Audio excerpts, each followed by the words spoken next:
Hello friends, let's talk about something that has been long overdue, and it is my Christmas and Black Friday for the last year games haul. So let's begin. I figured that I never did actually a games haul, and for this reason I remember that a friend asked me what I got for Black Friday and the Christmas sale last year, and I was like, okay, I never did a video on here, so today we're going to talk about the 13 games that I bought last year.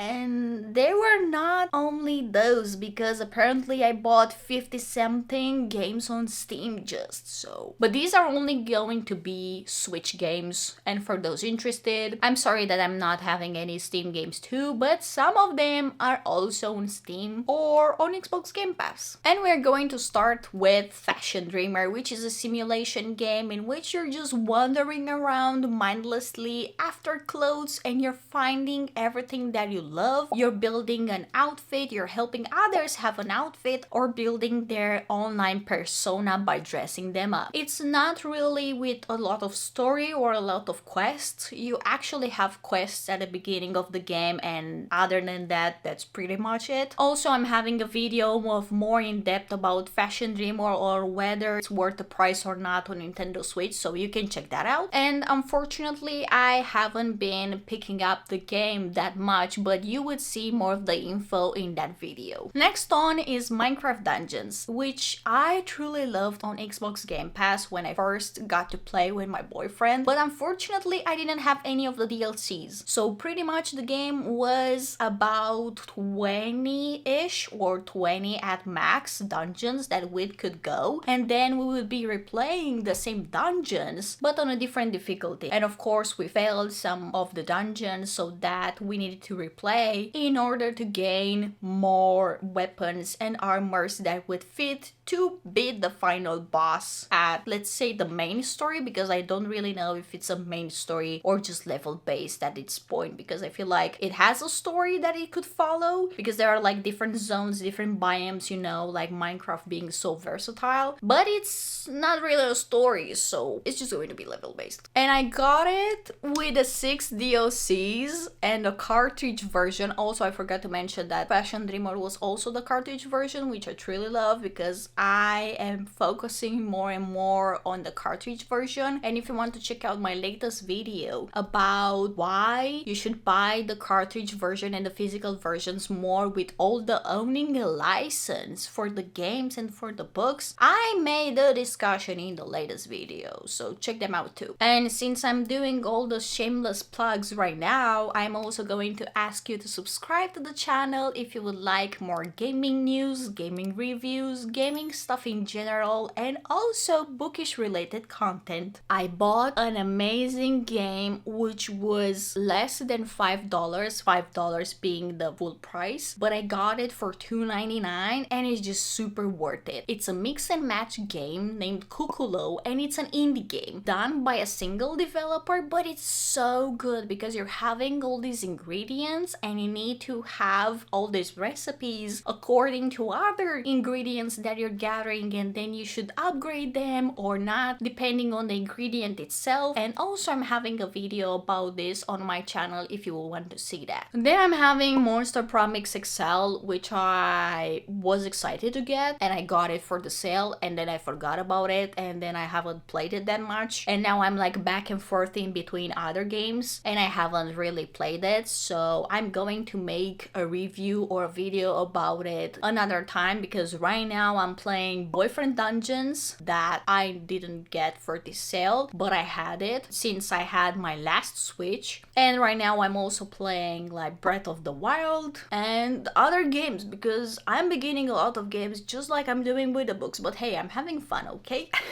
Just let me have my fun. And of course I bought a classic game that I was kind of, I don't really know if I would want this game. I don't really know if I would play this game. I know it's old and I know it looks in a specific way. I truly love the art style, but I feel like the characters are looking weird, or at least the heads of the characters are looking weird from the side profile, and I'm talking about Stardew Valley. I just love specific things about it, but I just also hate specific mechanics about it, and I feel like they are outdated. And also I'm going to make a video about it more in depth that probably it's going to be released released in 2 weeks from now from this video on also a Thursday. But yeah, at the end of the day, I feel like I'm picking up Stardew Valley more than I'm picking up Animal Crossing right now. And also I'm picking up Stardew Valley and playing Dreamlight Valley. And I could not wait to tell you more about it in a separate video as well, because I've been planning about kind of doing a comparison with both of them, but also featuring them in a single video on the channel. But Dreamlight Valley, as a non-Disney lover, I just fell in love with the game. I just fell in love with the mechanics. I just fell in love with the fact that it's an Animal Crossing, but you don't have to wait for one day for Tom Nook to complete certain stuff. So it's just amazing. Of course, there are some tweaks that I would do and some stuff that annoy me, but we're just going to go on with the list and continue later, right? Then I'm having Faith Farm. It's a live sim and RPG game, and you're also battling some monsters and kind of like battling your life and betting your life for saving your crops. But I haven't encountered any of the demons or monsters or whatever they are because I haven't played that much. We kind of got into it, but then I got lost into the games like Stardew Valley, Dreamlight Valley. So I've been putting this on and off on pause, but I'm saying that probably after I'm finishing Boyfriend Dungeon, or at least one of the single player games that I'm playing, I'm going to get into it. Then I got Dicey Dungeons, which is a dungeon crawler and turn dungeon crawler. That's a mouthful. I don't know how people say this, but I got this. And also it's a brilliant turn-based in which you need to do the specific action to attack or either defend, and you're having like dices and everything. It's so goddamn strategic and tactic, and I truly love it. I first played it on Xbox Game Pass, just like Minecraft Dungeons, and in fact I guess it was the first game I got into after Minecraft Dungeons. But yeah, it's fun, it's nice. I think it was $1.99 or something like that, or 99 cents. And I was like, okay, for sure I'm going to get it because I really want to finish it. I've never went past the first boss of the game because he kept defeating me, and I was like, okay, I'm not going to play this anymore because I'm just annoyed, and I didn't want to cheat and to go online to see how I should resolve the conflict in between me and the boss. So yeah, I've been there, and since I saw it for the Black Friday sale, I think it was, I was like, for sure I'm going to get it and I'm going to finish it, or else it's going to finish me, I guess. Then we are having another cheap game at just $1.99, and it's My Universe Cooking Star Restaurant, which I previously had a cartridge of it, but I sold it in a pack with my old Switch, and I didn't get to play more or learn more than 5 recipes, and I just got stuck. It's pretty repetitive because you're having clients and you're doing this like kind of level-based action, but you're also needing to do some kind of the cooking mama mechanics in order to knead the dough or take the pasta out or make specific recipe, actually in real life simulation recipe movements. And it kind of sucks with the Joy-Cons. I've been playing it more with the Nintendo Switch Pro controller because with the Joy-Cons and with the joysticks, they really suck, especially when you need to do the entire round, and we know how short and tiny the joysticks on the Joy-Cons are, right? But overall, it's a fun game and I really love it. It's a fun simulation game. And I've seen it pretty much that they're discounting it more often than usually, so maybe you could get your hands on it too. Then I got another indie simulation, but this time with a coffee shop, and it's also level-based, and it's called Pixel Cafe. Basically, you're going in as a new barista job, and you're having your superior or your future colleague that is going to be your future best friend that teaches you the basics of it. But I found out that after I haven't played it for like 1 week or something, the controls didn't stick in my brain, and I feel like really hard into getting again because I really need to restart the level in which it gave me the tutorial, because there are a lot of things to get into it at first besides like pouring the coffee and making the omelette, or I guess it's an omelette, I don't know, I just don't remember really. And also like having the juice, and like everything is mapped out on different buttons but without actually making sense if you don't remap them or something. I don't know. I tried to make it make sense, but it just doesn't. The game was confusing at first, but once you get the hang of the controls and like you try to remap them in your mind or try to be like, okay, this is it and this is that, it's just going to be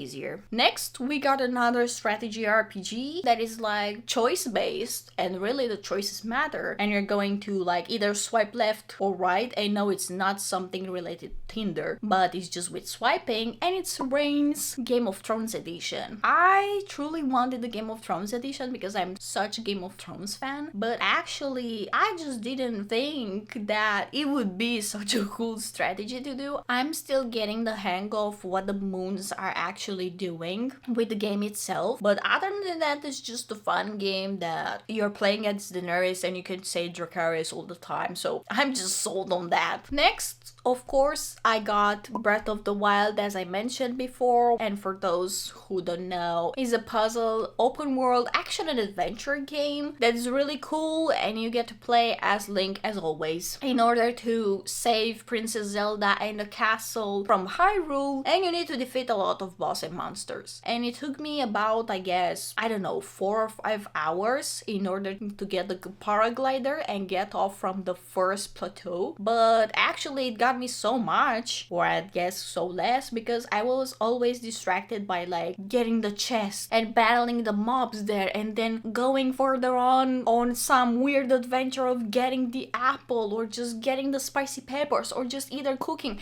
I was doing everything, just not what the old man told me to do. So yeah, and we're going to call him old man just in case some people haven't played Breath of the Wild, right? Next I'm having a game that actually I gave to my boyfriend, and it's the GTA Definitive Edition, the 3 games, and it's the San Andreas one, the Vice City one, and I don't really remember which was the third one, but anyways, I'm sure they're like moving fine, they're amazing. I've played so much in my youth Grand Theft Auto, especially the San Andreas and the Vice City, and I was like so excited to get them, but at the same point I was like, do I really want to play them again? Do I really want to just go and mess around with people, or do I want to play something new and something with like, I don't know, a newer story or something? And I know that he has it on almost all platforms, but hey, right now I can really say that he has on all platforms because he also has it on Switch, and it was a cartridge version, in case I didn't mention that. And then I'm having 2 games that are also digital, and I didn't get them a physical, although I saw that one of them has a physical right now because it's the anniversary edition, and I'm talking about Dave the Diver, which is a super fun game in which the first time the controls are a bit fiddly because I didn't really know how to catch the fish with the harpoon, and it was kind of difficult, and I was like going to them and they were running off of me, and then I was going to them and they were running off of me, and I just was about to run out of oxygen and just be dead. But no, it's so fun, especially the part in which you're going to get the sushi and pouring the drink, but also in fact that you're discovering the part of the ocean. And I feel like there are not so many games with ocean or an ocean theme, or kind of, I don't know, for us to discover the uncharted areas of the corals or something like that. And the game is beautiful on Switch and it plays beautifully, and I'm just looking forward to finishing the story, and then I hope I can play outside of the story more and just go and fish and do all these things, but even after the game has finished. And then of course during Christmas season last year, TikTok just blew up, or at least in my part or the side of the TikTok that I am on, TikTok blew up with the Hogwarts Legacy. And yeah, I hopped in and I played, I guess, just the tutorial and the part overall until you're going into Hogwarts and you're getting sorted, and then I just put the game aside and I haven't played it since. It's not that I'm not a Harry Potter fan, it's just the fact that I feel like I don't have the bandwidth right now to play another game that is like super huge with all the things that I'm doing, my 9-to-5 job and everything. But overall, it's like a great game. It's moving great on Switch. Of course, it could have been better because on PC or other consoles, the loading screens are like shorter and taking less and less time to do certain things. But I feel